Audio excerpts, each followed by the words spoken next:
Hello, and welcome to another segment of Exoconscious Humans YouTube. We hope that you join our community and hit the subscribe button so that we can continually bring you information from our community, both here today that's joining you as well as around the world. We have a very special gathering today. We've had two different short YouTubes on Kevin Briggs channeling the Council of Eight as an independent person. And now we're bringing in the reality of Kevin being a part of the Exoconscious community. And we are all part here of the Exoconscious Coaching that meets weekly. So Kevin's been a part of our group for almost 2 years now and has shared the Council of Eight, has shared the messages that he's received. And because Kevin is a person who channels that's in a community, we wanted to talk today about what that means. So many times people who channel are independent. So they share their channels messages through books and social media. And Kevin has taken steps to intentionally bring his channeling into our community. And that has had really quite phenomenal repercussions to all of us in this group. And we are specifically going to talk about that today. So I'm going to introduce Kevin and have him just share briefly about what it's meant for him to be part of a community as a person who channels. Hi, Rebecca. Thank you for that introduction. Hi, everybody. It's great to see everybody again. I say we meet every Thursday, so I always look forward to it. I love being part of the Exoconscious community. And now that we're all connecting with the Council of Eight, I know that we've all had contact now in some form, whether it be telepathic, whether it be other forms of information, like Gary's talking about the videos and things. So it's just fascinating to be part of a community. And very often, I think our collective consciousness is now connected because very often we get the same thoughts. We send the same messages to one another. It's that expanding of the consciousness within a community. And it shows what we can achieve just as a small collective community here. So thank you for that introduction. And I'm looking forward to the discussion we'll have today. I know Gary mentioned that he received some telepathic communication. I did too during that Nick's meditation. That meditation that Nick does is fantastic. But I got some information from Art in relation to that. And I got confirmation of the telepathic communication because when he finished, he beeped on my phone. And very often they'll integrate our electronics now in relation to part of that communication. So it's really exciting how we've evolved as a community. So yeah, I'm excited for the future, excited for the Exoconscious community and where it leads us in relation to communication with the extraterrestrials, the higher conscious beings, the Council of Eight. So quite a huge step forward, both for me and the Exoconscious community. So thank you. Thanks, Kevin. I know one of the persons that probably been most intimately involved with Kevin and his channeling has been Karin. So Karin, do you want to talk a little bit about your relationship with Kevin and how that evolved through his channeling and what your role is in all this? Because this is just another facet of our community that's been just blossoming. Sure. Hi, I'm Karin McLeod, and I've been with the group, I think, almost 2 years as well. And the first thing to maybe pay attention to is how I came to the group briefly. I knew Rebecca previously in a position of employment, and it was unrelated to this, and we knew each other.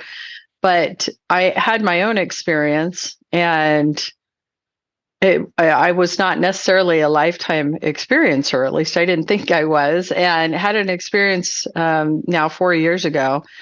And so, of course, that prompts people to start investigating. You can't help yourself. You start to see and look for things of other people experience this. Am I going crazy? What is happening to me? And it's kind of an ontological shock to you to realize maybe there's a different reality than what you had perceived or been experiencing your whole life. And in that effort, the very first thing I found was Kevin. Now, Kevin's experience and story would imagine in the sea of stories and research out there that I would find his story first. So that was my first help, or I would say connection, that in all this information, which since then I've researched for several years, he was my first person that I came in contact with. And as a result of that, I continued to research and found Rebecca and reconnected with her and this group.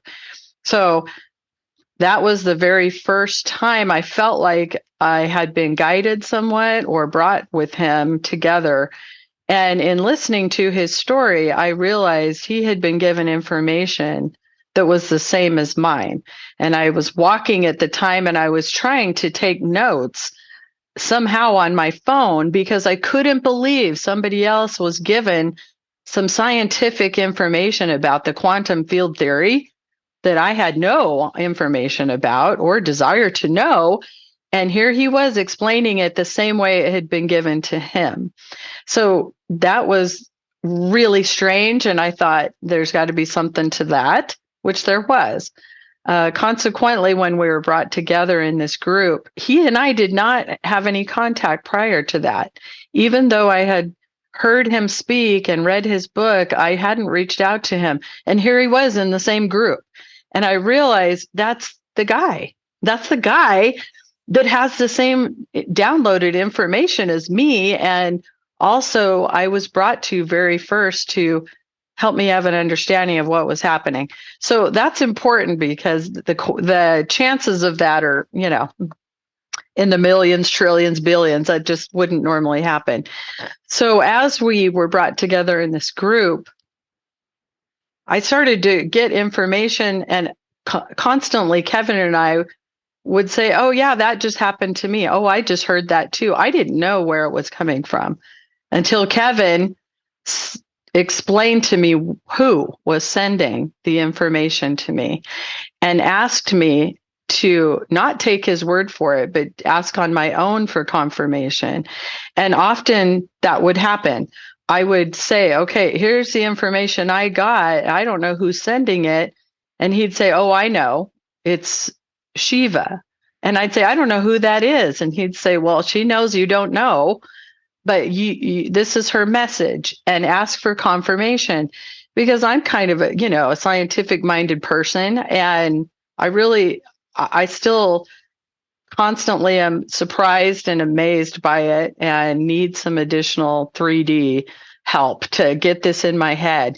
And that would happen. I would every time get a very physical confirmation of some kind. So eventually, as we went on, and I don't want to take too much time, but as it relates to my role here, Kevin and I began to have meetings and calls on Messenger to try to verify what was happening, because we were on these parallel paths, but we were getting similar information that needed to be corroborated.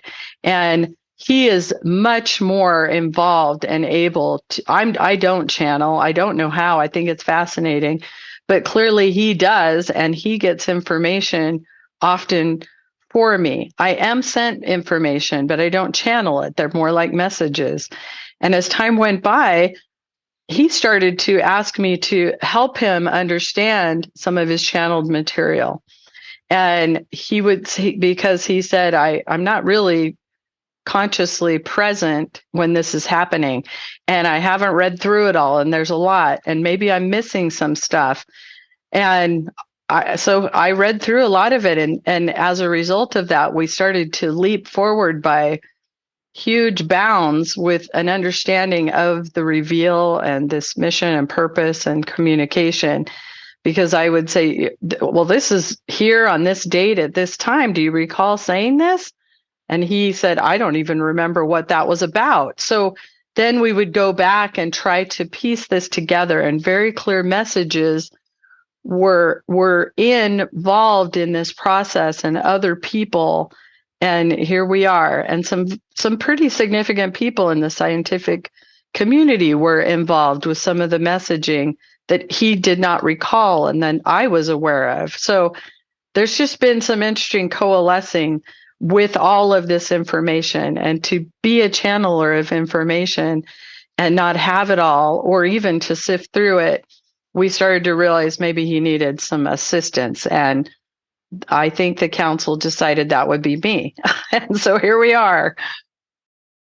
Yeah, it's a beautiful role that Karen's played. And it's wonderful. Even in groups, Kevin will say something and Karen will come in and say, Kevin, no, remember, you said X, Y, and Z on this date. So she's a wonderful, not only archivist, but she's also functioning, I would say, as the conscious part of Kevin's channeling, because it's difficult to be totally conscious and channeling and remember this. But I wanted to ask Aurora to go next, because Aurora and her beautiful art of the solar system behind her had also interesting visitations and messages.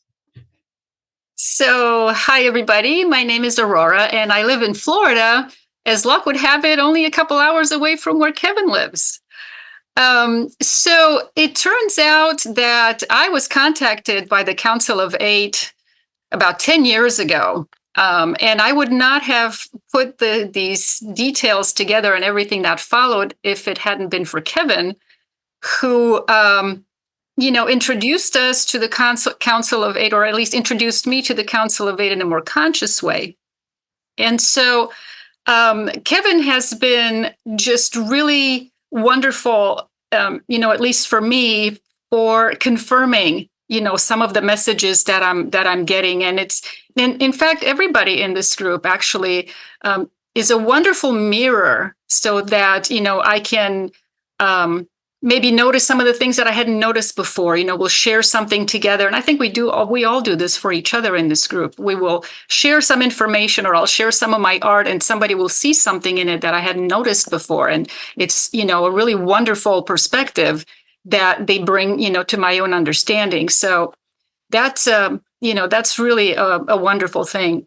And what's happening now is I am getting to know the Council of Eight even, more and more. I'm a lot more conscious of what's going on. And I have had extensive interactions with one being recently, and that would be Chica.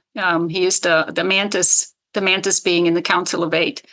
And, it's just very interesting to see how the information and the messages that we get, like Karen gets and Kevin gets, they're all focused on the same basic idea. It's just a slightly different, perspective on it. And it has really helped to unify us as a group. I think I'm the newest member of this group. Maybe I joined about 6 months ago. And the whole idea of the Council of Eight has been an integrating factor in our group. As each one of us, I really believe that each one of us is in contact with the Council of Eight in some form or another. Thanks, Aurora. Another person that's done work with Kevin directly is Gary.